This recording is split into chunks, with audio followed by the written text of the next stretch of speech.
Welcome back to the Off the Clock podcast. Welcome back. Welcome back. What's Jay. going on? Hey, what's going on? Not much. Not much. What do you Hoodie say? J, what's up? Hoodie J in the house. In the house.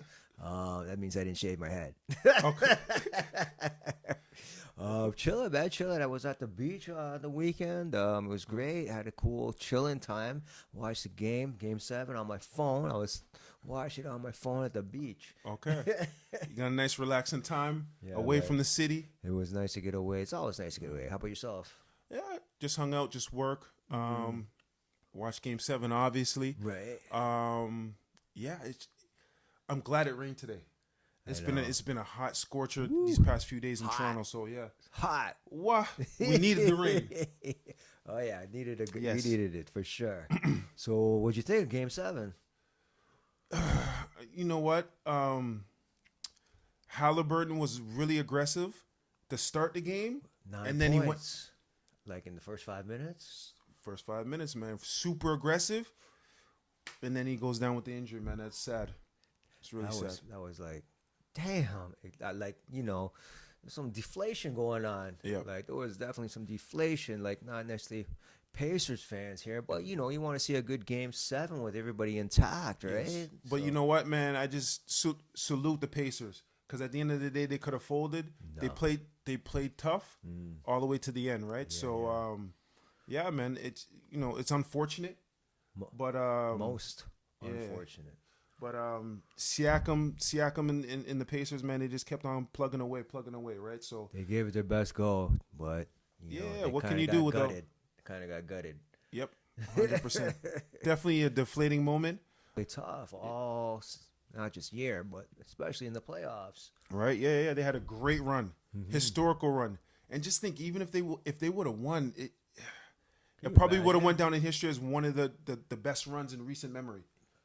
For sure, you'd have to look up like what's better, but like that's like wow, had they won, right? And Halliburton leading the way if he obviously was able to stay in the game and maybe put in that MVP performance, right? Yes.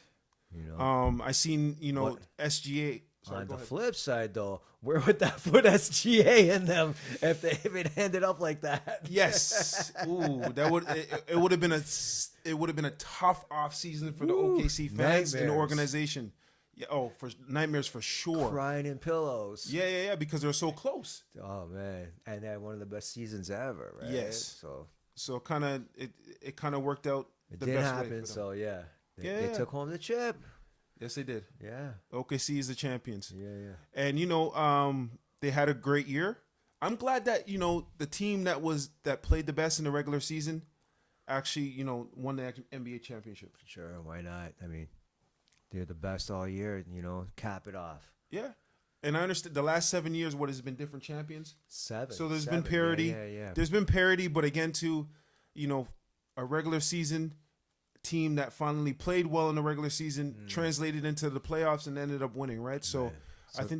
I think that's good for the game. That's what a lot of people are saying because there are the naysayers with Halliburton going out, but Thunder were the heavy favorites Yes, they were. all year, basically. So for them to win, it's not a stretch. Yep.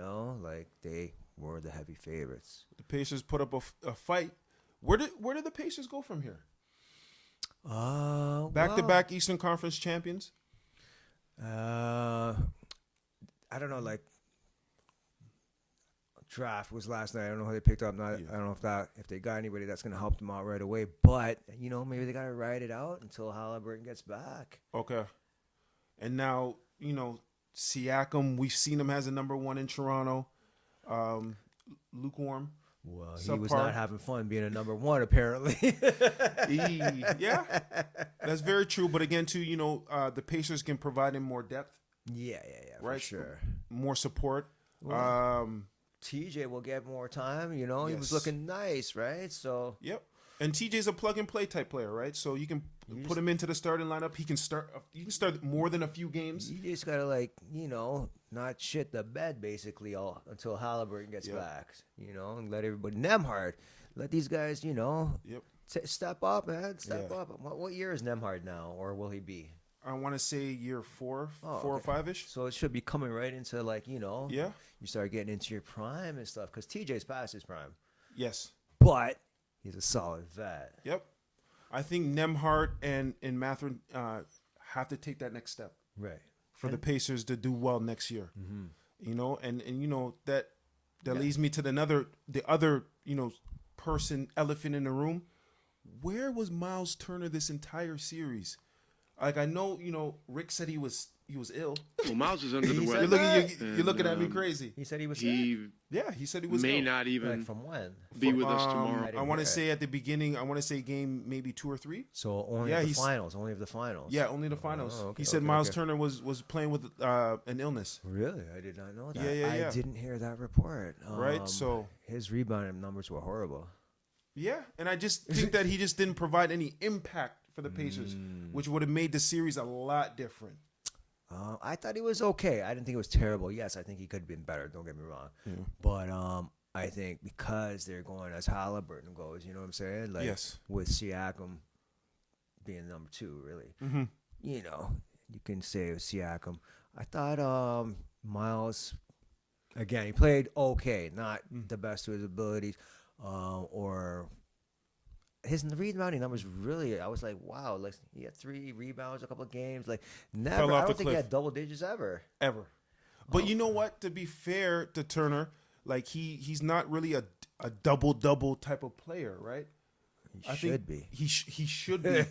He should be. But yeah, he was never that type of player. Maybe 6-7 rebounds, right? He was averaging beforehand. He had a couple of nice blocks. Yep. He was. Again, I didn't think he looked terrible, but I think he definitely could have raised his level too. Yeah, I think if he would have raised his level, I think it would have been a different series, right? If he was a little bit more impactful.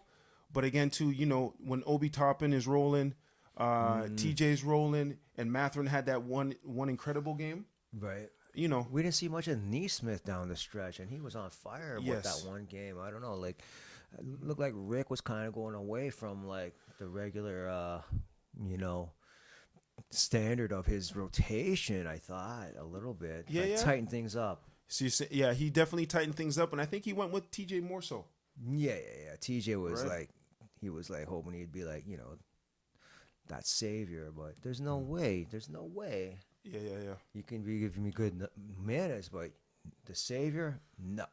Yeah, but again, too, to be the savior and put that on Nembhard, and Nembhard, he's never been there before. I'm not. I'd rather try Nembhard and Neesmith and Mathurin than TJ, because TJ been bouncing around the league for a minute, so know he can't do it. But these guys may have it because we haven't seen it yet. Yes, I think he went with reliable and consistency, right? And that's who, and that's what TJ is. Well, again, we gotta go back. Who knows what happened if Halliburton didn't get hurt? But I don't think they win that series to begin with Halliburton. Yes, but regardless of what it is, you did call it. You called OKC in 7, Right. so I got to give you your flowers. Right, but Picking up the imaginary flowers. But OKC now, what improvement? They're still a young team, and I still think that they still have guys under their rookie deals. Chet being one of them. Is it Jalen too? Jalen, the same thing, right? But again, too, you're gonna have to pay him a hefty. A lot of money. Oh yeah, up. you got hefty bags coming up. Chet, the same thing. A lot of money coming up. Yeah, I think OKC has some decisions to make down the stretch. They're gonna have to pay SGA, obviously. Absolutely. Right? I saw a breakdown on one of the contracts he might, potentially get. It was bananas. Yes.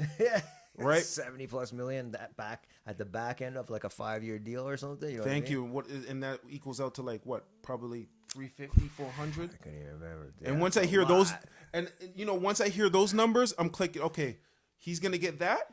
So 1 or 2 of their important pieces is probably gonna get traded, Can't right? pay everybody. You can't. There's just not enough money. It's not realistic, right? And OKC especially, they're being a small market team. Where are they gonna find that money? I was just thinking about things, like when they picked. Was it a trade? Was it a signing? Isaiah Hartenstein. Yes. That's what I thought. When I heard that, I can't remember if it was sign or trade, but I was like, man, these guys are gonna win. You know what I mean? That's it. Right? Why was New York? they let him go. Why? Thank you. Anyways, that's just like what do you mean? They got Bodega Cat over there. That's why they let him go. But Hartenstein was definitely an important piece for the OKC Thunder this year, especially. Chet was injured for a good part of the season, right? So Hartenstein filled in and fit in perfect with their starting lineup. Yeah, he plays hard. He if you give him starter minutes, he's averaging a double-double or close to it. He provided rebounding. Hartenstein. I don't know. Yeah, he brings like, obviously he's not some '90s kind of center, but like he brings a big, strong, athletic build that can fill up the lane and make things difficult. Right? But he does remind me of like a '90s center.